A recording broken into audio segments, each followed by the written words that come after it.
Hello ladies and gents to No Drama Just Movies Rapid Reviews. I've been watching all of the Karate Kid movies recently, and now that I've seen Karate Kid Legends as well, I had some thoughts. Right off the bat, I liked Lee's and Mia's relationship. The breeziness of the conversations, the teasing, you can tell right away that they're enjoying each other's company.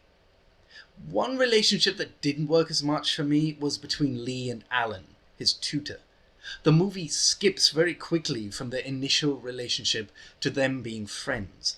It felt like there were a couple of steps missing, and maybe we needed a few more scenes of the two bonding. Once the film focuses more on Victor and his boxing, it becomes a completely different story, one which I didn't really care about. Don't get me wrong, the story of a former boxer who steps into the ring one more time to pay back the money he owes is not bad in itself. But it's not Karate Kid.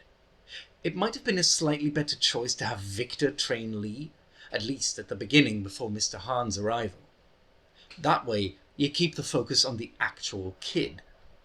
Most of the conflicts, outside of maybe Conor and Lee, felt contrived. The conflict with what happened to Lee's brother and Lee not being allowed to fight, for example.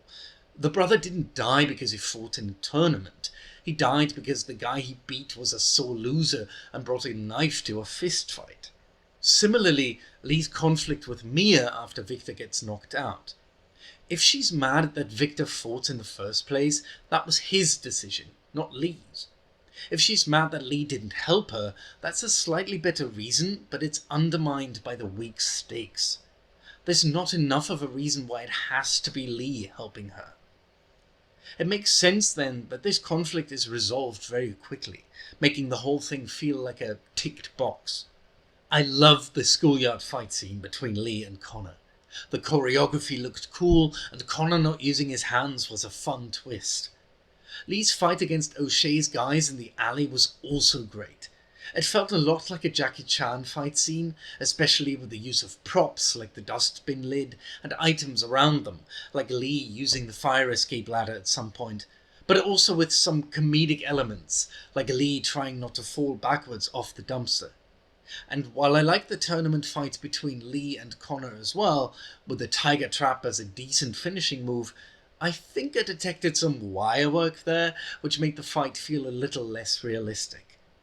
Also, if you have fought in a kung fu or karate tournament, let me know if the dragon kick is something someone would actually do, because I have a feeling it might be too much flourish in this situation. Finally, for the philosophical conflict, because you know I'm all about that. We get Conor's side with his sensei telling him, "We fight to kill." But what is Lee's side of that argument? It's not, "We fight for defense only." If anything, it's, "We fight for money." That makes the argument feel disconnected, making the philosophical question essentially pointless. All in all, the movie's got some good parts, and the performances certainly help, but I think it would have worked much better if they had kept the focus on Lee as the protagonist. And that's all. Roll credits.